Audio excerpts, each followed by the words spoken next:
Kelahiran Teresia pada tahun 1873 terjadi tepat setelah kekalahan telak Prancis dalam perang Prancis-Prusia. Ya, jadi mengalami kekalahan. Coba dibayangkan suasana peperangan, kemudian Prancis mengalami kekalahan. Apa yang kita bayangkan? Pasti, ya, banyak hal. Ya, kemunduran, ketakutan, kecemasan. Ya. Masyarakat Prancis terpecah antara mereka yang merangkul modernitas dan sekularisme dan mereka yang berpegang teguh pada tradisi Katolik.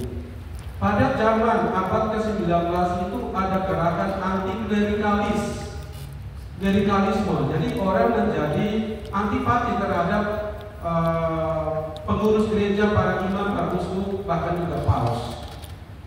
Berjalan bersama dengan itu bertumbuhlah sekularisme. Orang tidak lagi menempatkan kehidupan rohani itu menjadi sumber. Orang mengabaikan itu dan kemudian berpaling kepada hal-hal yang bersifat duniawi, sekular. Kemudian situasi gereja Katolik di tengah gelombang sekularisme pada saat itu. Sebagian besar hierarki dan umat Katolik konservatif memilih sikap defensif yang melawan arus itu. Menekankan ketaatan dogmatis, devosi tradisional terus dihidupi, dan pentingnya tindakan-tindakan heroik sebagai bukti iman. Nah, tindakan-tindakan heroik yang hidup pada zaman itu salah satunya adalah Santa Joan of Arc, yang kehidupannya itu kemudian dijadikan sebagai sebuah drama yang dilatih, disusun skenario, kemudian ditampilkan dibiarkan oleh Santa Teresia itu. Karena saking menariknya tokoh ini, seorang santa, ya seorang perempuan yang kemudian menunjukkan kecintaannya kepada negaranya Prancis. Ya. Ada penekanan kuat pada pertobatan, kemudian pengorbanan besar dan ketaatan yang ketat pada ajaran gereja untuk mencapai kesucian. Para kudus yang dihormati pada masa itu seringkali adalah mereka yang melakukan mujizat besar, mendirikan orde-orde berpengaruh atau menjadi martir. Ya. Citra kekudusan yang dominan adalah mencapai yang agung dan seringkali terasa tidak terjangkau bagi orang kebanyakan. Namun di daerah pedesaan seperti Normandia, tempat tinggalnya Teresia, yang kemudian pindah ke Lisieux, tradisi Katolik masih sangat berakar kuat. Jadi di tiap lain, di tempat-tempat lain ada sekularisme yang bertumbuh dan berkembang pesat, tetapi di tempat lain di mana Teresia lahir dan hidup itu ada tradisi devosi yang masih dipertahankan. Itu seperti apa? Ya, keluarga seperti Martin hidup dalam suasana religius yang mendalam, di mana doa, misa harian, dan ketaatan pada ajaran gereja adalah bagian integral dari kehidupan sehari-hari.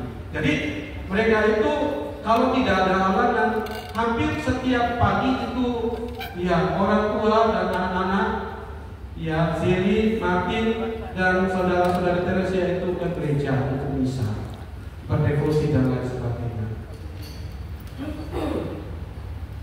Baik, kalau kita mau melihat mendalami Teresia, tentu kita perlu bertanya, tradisi apa, ajaran apa, bentuk devosi apa yang cukup dan kuat membuat Teresia itu bisa mengajarkan jalan kecil. Biasanya kalau ibu-ibu kalau melihat seseorang atau teman punya anak, kok bisa memimpin doa yang baik, kok bagus ya doanya. Pasti kita akan bertanya, apa sih kebiasaan, ya kan? Apa sih sesuai latihan yang dibiasakan oleh orang tuanya di rumah. Demikian juga halnya, kalau kita berbicara tentang jalan kecil yang nanti akan kita perdalami lebih banyak memang, kita perlu bertanya tradisi spiritual apa yang mempengaruhi Teresia. Ya, misalnya kalau sebut orang Katolik, maka pasti akan menyebut tradisi doa rosario. Kalau menyebut orang Buddha berarti menyebut soal tradisi meditasi. Seperti itu. Maka jalan kecil tidak bisa dipisahkan dari tradisi spiritual yang sudah membuat Teresia itu berkembang pada tahap-tahap selanjutnya. Satu, asketisme, penitensi atau pertobatan, dan devosi yang berpusat pada penderitaan Kristus. Jadi dia mempersembahkan, devosi ini hidup dalam diri Teresia. Devosi tentang apa? Penderitaan Kristus. Devosi kepada hati kudus Yesus. Atau para Bunda Maria, Bunda Maria tak bernoda. Ini para legioner ini perlu belajar dari Bunda, karena hidup Teresia ini diubah karena peran dari Maria. Kenapa? Karena dia memiliki devosi khusus kepada Bunda Maria yang tak bernoda. Yang kedua, tradisi spiritual, ketaatan pada hukum gereja. Kebanyakan orang melawan klerikal dan klerikalisme dan pengaruh gereja saat itu. Tapi Teresia masih menunjukkan kesetiaan itu, ketaatan itu kepada gereja, yaitu dengan pengakuan dosa yang sering. Dulu pada zaman Teresia kecil, orang melakukan protes terhadap tradisi kebiasaan jual beli surat Naah. Kemudian orang merasa bahwa ini seperti sakrament yang diperjualbelikan. Lalu muncullah gerakan yang nggak usah dipakai lagi sakramen ini, abaikan saja. Tapi Teresia kecil masih tetap meneruskan tradisi ini, pengakuan dosa. Kemudian yang ketiga, Teresia dibesarkan dengan kisah-kisah martir, para martir dan orang-orang kudus yang mencapai kekudusan melalui tindakan-tindakan luar biasa dan pengorbanan yang heroik. Yang tadi saya sebutkan tadi, Santa Joan of Arc yang menjadi pasukan, bergabung dalam pasukan untuk membela Prancis. Dia suka tokoh ini. Kemudian tokoh ini ceritanya disusun, kemudian skenario menjadi sebuah drama yang kemudian dia latih bersama teman-temannya, kemudian ditampilkan di biara. Jadi dia suka tentang itu. Orang-orang yang secara heroik menunjukkan semangat menghidupi bangsa, menghidupi gereja dari semangat-semangat spiritual dan juga mencintai negara. Teresia juga terbiasa dengan praktek-praktek saleh seperti rosario, rosario, adorasi Ekaristi, dan novena. Namun, yang membedakan Teresia adalah bagaimana ia menyaring.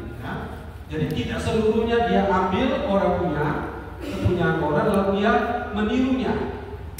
Tetapi dia mencoba menginternalisasikan tradisi. Jadi dia pakai sebagian, bahkan melampaui. Maka ada konsep mencakup dan melampaui. Jadi dia ambil tradisi itu, dia tambahkan sendiri. Dan justru yang dia tambahkan itu melampaui sesuatu yang baru. Yang dia tambahkan kemudian dikenal dengan jalan kecil. Mengapa disebut jalan kecil? Karena tradisi sebelumnya itu mengajarkan yang menurut pandangannya itu disebut dengan jalan besar, jalan yang menunjukkan semangat heroik, harus mengorbankan ini, tenaga dan seterusnya, harus masuk dalam peperangan, itu heroik.